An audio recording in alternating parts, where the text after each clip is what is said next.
Hello everyone, welcome to Radhika's channel. ఈరోజు నేను ఊతప్పం చేస్తున్నాను. అందరికీ ఎంతో ఇష్టమైన ఊతప్పం.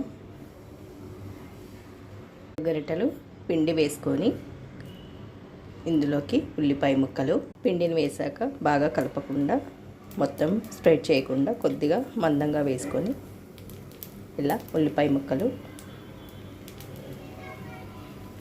ఊతప్పం మొత్తం వేసేసుకోవాలి. అలాగే కొద్దిగా క్యారెట్ కూడా వేసుకోవాలి తురుముకొని.